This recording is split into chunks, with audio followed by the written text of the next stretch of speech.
Before entering a lab, you need to learn the basic knowledge for lab safety.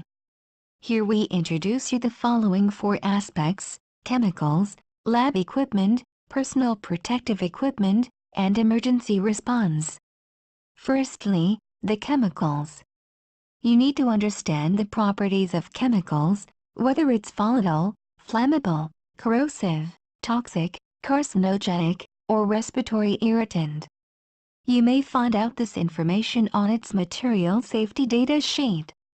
It includes instructions for the safe use and potential hazards that are associated with a particular material. You may check the chemical's MSDS before use it. It should be available for reference in the area where the chemicals are being stored or in use. Besides, read chemicals label very carefully. Never use unlabeled chemicals. Also, hold the bottle of chemicals with 2 hands and never walk with chemicals that are not securely contained. In addition, pay attention to the cryogenic liquid and dry ice. Cryogenic liquid refers to the liquid with extremely low temperature, and dry ice is a frozen solid of carbon dioxide. When handling these substances, be sure to wear goggles and insulated gloves.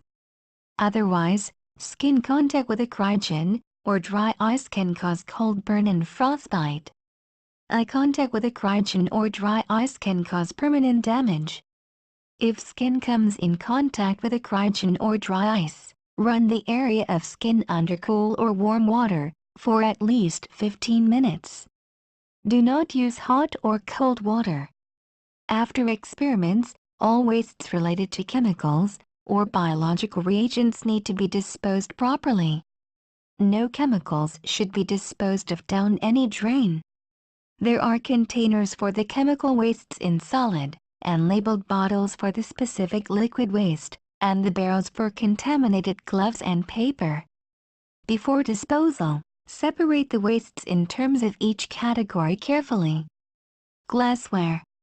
Only clean and empty broken glassware can be put into the glass disposal box, which are not used for biohazardous or infectious materials.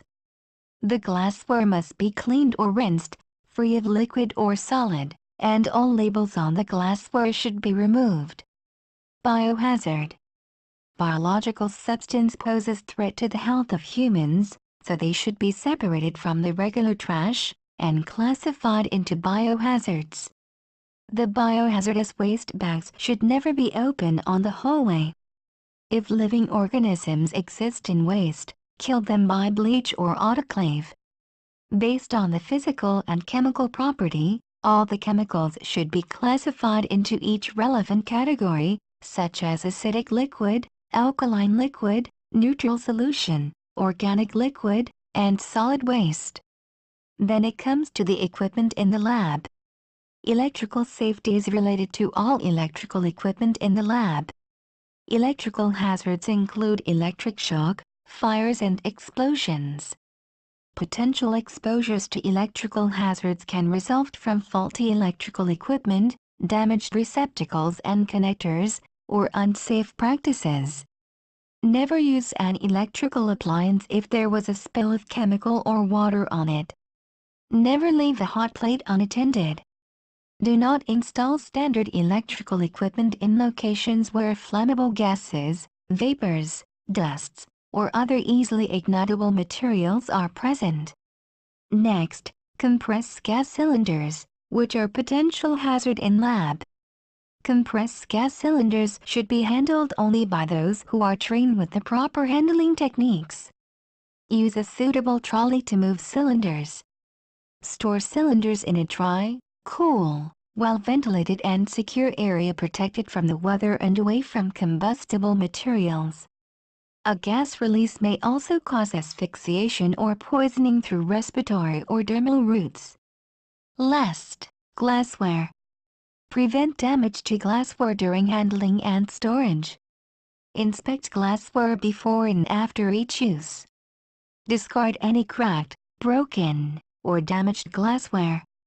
Do not pick up broken glass with unprotected hands, it might cut your hands. Use a brush and dustpan to clean up broken glass. Never put broken glass in the trash.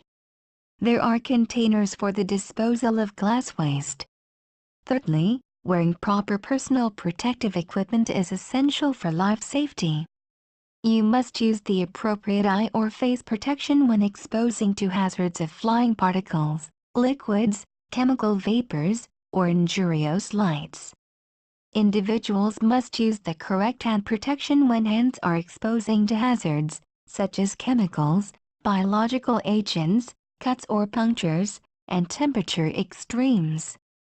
In selecting gloves, the exact chemicals encountered need to be determined. Even if a glove will protect the wearer, it will not protect forever and should be changed periodically, since chemicals eventually penetrate glove materials. The basic laboratory coat is a knee-length outer coat, to provide protection from spills, sprays and other releases of fine particles and liquids. The laboratory coat should not ignite but rather slowly char, thus allows you to remove the coat fast, before the street clothes ignite or burn. Lastly, when emergency occurs, what should you do? If life-threatening injury occurs, dial 120 immediately and provide the following information: name, your phone number, exact location of the injury, and a brief description of the injury. Then report to Public Safety and Laboratory Director by emergency contact in the lab.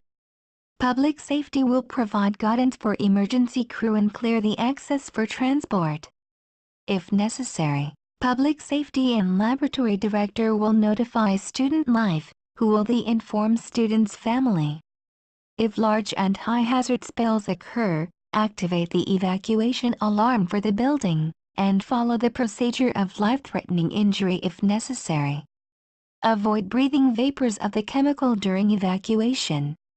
Evacuate the spill area. Prevent access to the area by setting up barricades and signage. This action will prevent further injury and to control the spread of contamination.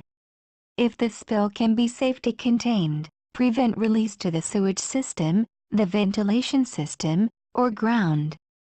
Public Safety may activate the smoke extraction system on the hallway if necessary.